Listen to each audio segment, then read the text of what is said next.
श्रीमान् वेङ्कटनाथार्यः कवितार्किककेसरी वेदान्ताचार्यवर्यो मे सन्निधत्तां सदा हृदि। प्रपद्येतं गिरिं प्राय श्रीनिवासानुकम्पया इक्षुसारश्रवन्त्येव यन्मूर्त्या शर्करायितं। प्रपद्येतं गिरिं प्राय श्रीनिवासानुकम्पया इक्षुसारश्रवन्त्येव यन्मूर्त्या शर्करायितं। विगाहे तीर्थबहुलां शीतलां गुरुसन्ततिं श्रीनिवासदयाम्भोधि परिवाह परम्परां। कृतिनः कमलावास कारुण्यैकान्तिनो भजे धत्ते यत्सूक्तिरूपेण त्रिवेदी सर्वयोग्यतां। पराशरमुखान् वन्दे भगीरथनये स्थितान् कमलाकान्तकारुण्य गङ्गाप्लावितमद्भिधान्। अशेषविघ्नशमनम् अनीकेश्वरमाश्रये श्रीमतः करुणाम्बोधौ शिक्षास्रोत इवोत्थितम्।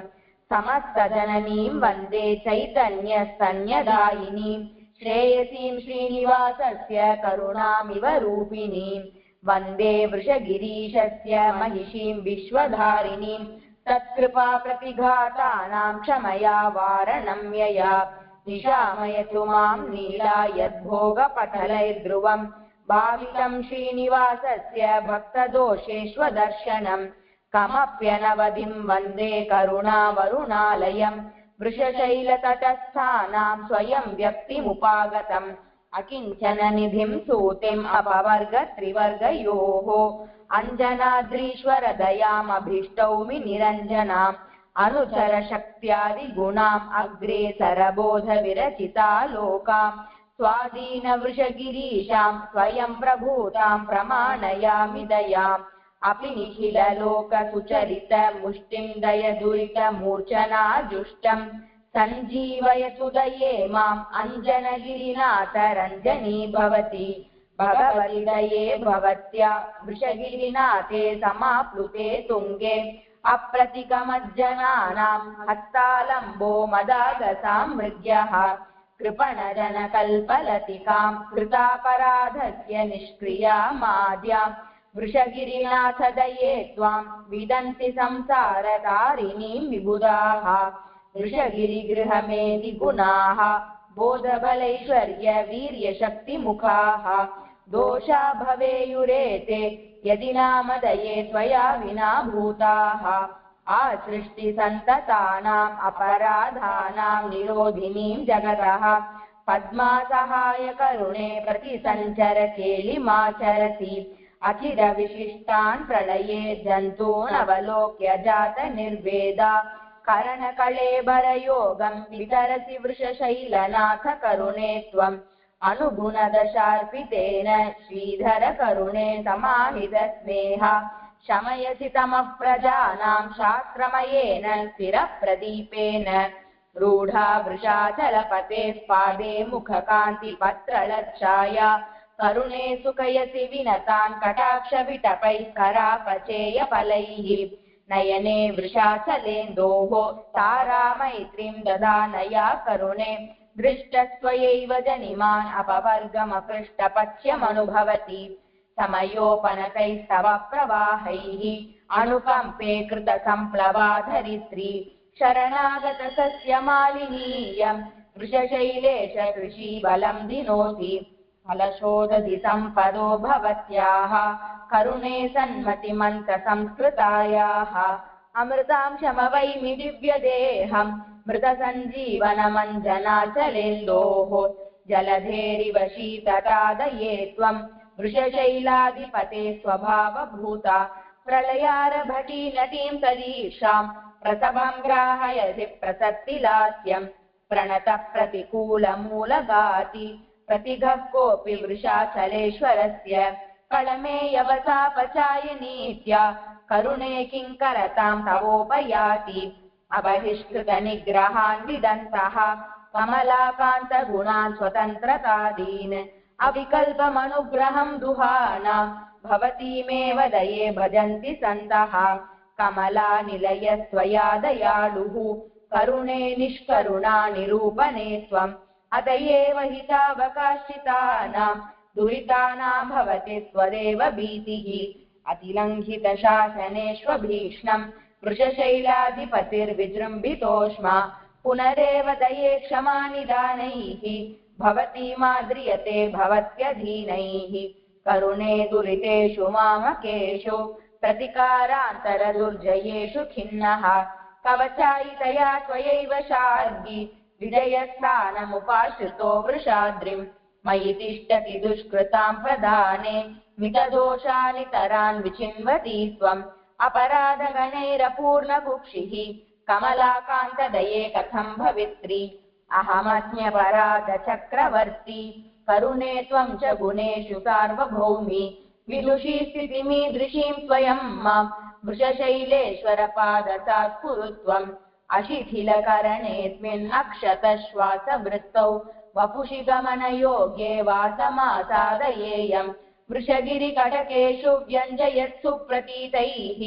मधुमथनदये त्वां वारिधारा विशेषैः अविदितनिजयोगक्षेममात्मानभिज्ञम् गुणलवरहितं मां गोप्तुकामादये त्वम् परवति चतुरैस्ते विभ्रमै श्रीनिवासे बहुमतिमनपायां विन्दसि श्रीधरण्योः फलवितरणदक्षं पक्षपादानभिज्ञम् प्रगुणमनुविधेयं प्राप्य पद्मासहायम् महति गुणसमाजे मानपूर्वं दये त्वं प्रतिवदसि यथार्थं पाप्मनां मामकानाम् अनुभविति मघौघं नालमागामि कालः प्रशमयितुमशेषं निष्क्रियाभिर्न शक्यम् स्वयमिति हृदये त्वं स्वीकृत श्रीनिवास शिथिलितभवभीतिश्रेयसे जायसे नः अवतरणविशेषैरात्मलीलापदेशैः अवमतिमनुकम्पे मन्दचित्तेषु विन्दन् वृषभशिखरिनाथस्त्वन्निदेशेन नूनम् भजति शरणवाजां भाविनो जन्मभेदान् परहितमनुकम्पे भावयन्त्यां भवत्यां स्थिरमनुपतिहार्दं श्रीनिवासो दधानः ललितरुचिषु लक्ष्मी भूमिनीलासु नूनम् प्रतयति बहुमानं त्वत्प्रतिच्छन्दबुद्ध्या वृषगिरिसविधेषु व्याजतो वासभाजां दुरितकलुषितानां दूयमानादये त्वम् करणविलयकाले कान्तिशीकस्मृतीनां स्मरयसि बहुलीलं माधवं सावधाना दिशि दिशि गतिविद्भिर्देशिकैर्नीयमाना स्थिरतरमनुकम्पे स्यानलग्ना गुणैस्त्वम् परिगतवृषशैलं पारमारोपयन्ति भवजलधिगतानां पोतपात्री भवित्री परिमितफलसङ्गात्राणि नः किं पचानाः निगमविपणिमध्ये नित्यमुक्तानुशक्तम् प्रसदनमनुकम्पे प्राप्तवत्या भवत्या वृषगिरिहरिनीलं व्यञ्जितं निर्विशन्ति त्वयि बहुमतिहीन श्रीनिवासानुकम्पे जगति गतिमिहान्यां देवि सम्मन्यते यः सकलु विबुधसिन्धौ सन्निकर्षे वहन्त्यां शमयति मृगतृष्णा वीचिकाभिः पिपासाम् आज्ञां ख्यातिं धनमनुचराणाधिराज्यादिकं वा काले दृष्ट्वा कमलवसतेरप्यकिञ्चित्कराणि पद्माकान्तं प्रणीतवतीं पालनेनन्यसाध्ये साराभिज्ञा जगति कृतिनः संशयन्ते दये त्वाम् प्राजापत्य प्रभृतिविभवं प्रेक्ष्य पर्याय दुःखम् जन्माकाङ्क्षन् वृषगिरिवने जग्मुषां तत्तुषां वा आशासानाः कतिचन विभो त्वत्परिष्वङ्गधन्यैः अङ्गीकारं क्षणमपि दये हार्दतुङ्गैरपाङ्गैः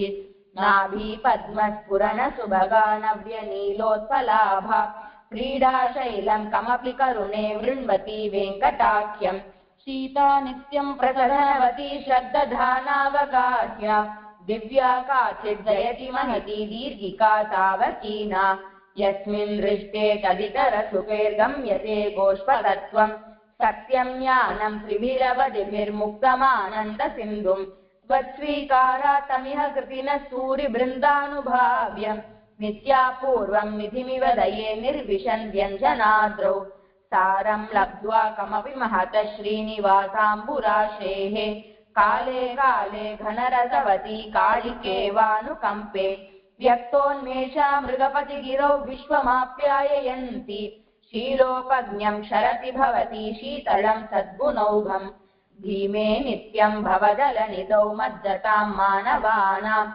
आलम्बार्थं वृषगिरिपतित्वन्निदेशात् प्रयुङ्क्ते प्रज्ञासारं प्रकृतिमहता मूलभागेन जुष्टं शाखाभेदैः सुभगमनगं शाश्वतं शास्त्रपाणिम् विद्वत्सेवा कटकनिकषैर्वीतपङ्काशयानां पद्माकान्तः प्रणयति दये दर्पणं ते स्वशास्त्रम् लीलादक्षां त्वदनवसरे लालयन् विप्रलिप्सां मायाशास्त्राण्यपि दमयितुं तत्प्रपन्नप्रतीपान् दैवात् प्राप्ते वृषगिरितटं देहिनि त्वन्निदानात् स्वामिन् पाहीत्यवशवचने विन्दते स्वाभमन्त्यम् देव श्रीमान् दिशति करुणे दृष्टिमिच्छन् त्वदीयाम् उद्घातेन श्रुतिपरिषदामुत्तरेणाभिमुख्यम् श्रेयस्तूतिं सकृतविदये सम्मतां यस्य कीर्तिं शीतोदारामलपत जनश्रीनिवासस्य दृष्टिं देवादीनामयमनृणतां देहवत्वेऽपि विन्दन्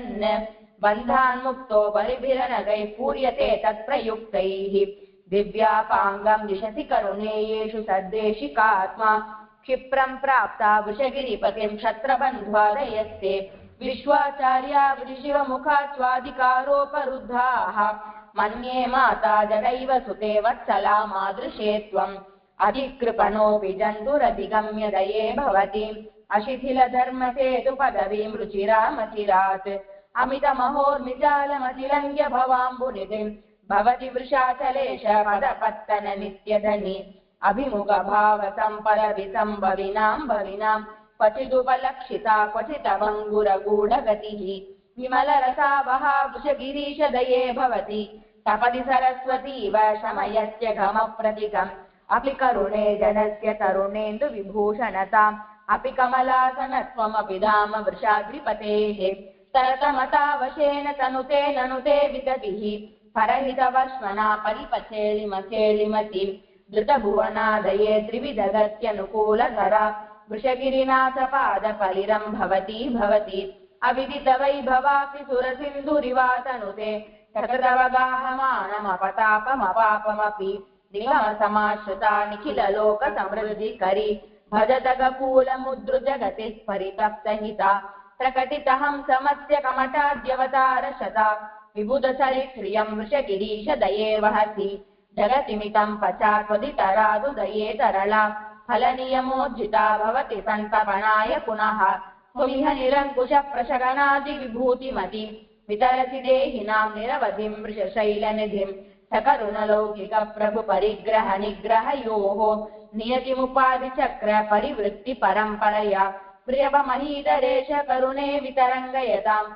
श्रुतिमितसम्पदि त्वयि गतं भविता विषयः वृषगिरिकृष्णमेघजनितां जनितापहरां त्वदभिमतिं सुवृष्टिमुपजीव्य निवृत्तदृशः बहुषु जलाशयेषु बहुमानमपोह्य दये न जहति सत्पथं जगति चातकवत्कृतिनः त्वदुदयतूलिकाभिरमुना वृषशैलजुषा स्थिरचरशिल्पिनैव परिकल्पितचित्रधियः यतिपतियामुनः प्रपृतयः प्रदयन्ति दये जगति हितं न त्वयि भरण्यसनादधिकम् मृदुहृदये दये मृदितकामहिते महिते धृतविबुधे बुधेषु विदतात् मधुरे मधुरे वृषगिरिसार्वभौमदयिते मयिते महति बहुपनिते निदेहि भवमूलहरां लहरीम् अपूपारेकोदकसमयवैतन्तिकजवैः अनिर्वाप्यां क्षिप्रं क्षपयितुमविद्याख्य बडवां कृपे त्वं तत्तादृक्प्रतिमवृषपृथ्वीधरपति स्वरूपद्वैगुण्य द्विगुणनिजबिन्दुः प्रभवति विवित्सा वेताली विगमपरिशुद्धेऽपि हृदये पटुप्रत्याहार प्रभृतिपुटपाकप्रचकिताः नमन्तस्त्वां नारायणशिखरि कूटस्थकरुणे निरुद्धत्वद्रोहान् नृपतिसुतनीतिं न जहति अनन्याधीनः सन् भवति परतन्त्रः प्रणमतां कृपे सर्वद्रष्टा न गणयति तेषामपकृतिं पतित्वत्पाराख्यं प्रतेति विषक्ष्माधरपतिः व्यवस्थां वैयाद्यादिति विघटयन्ती विहरति अपां पत्युः शत्रून् सहनमुनेर्धर्मनिगलं कृपे काकस्यैकं हितमिति हिनस्ति स्म नयनं विलीन स्वातन्त्र्यो वृषगिरिपतिस्वद्विहृतिभिः विशत्येवं देवो जनितसुगतिं दण्डनगतिं निषादानां नेता कपिकुलपतिः कापि शबरी कुचेलः कुब्जा सा व्रजयुवतयो माल्यकृतिः अमीषां निम्नत्वं वृषगिरिपतेरुन्नतिमपि प्रभूतैस्रोतोऽभिः प्रसवमनुकम्पे समयसि त्वया दृष्टस्तुष्टिं वदति परमेष्टि निजपदे महन्मूर्तिरष्टौ विहरति मृडानि परिमृडः बिभर्ति स्वाराज्यं वृषशिखरि शृङ्गारि करुणे सुनासीरो देवासुरसमरनासीर सुभटः दये दुग्धो धन्वत्यप्युगसुधा सिन्धुनयतः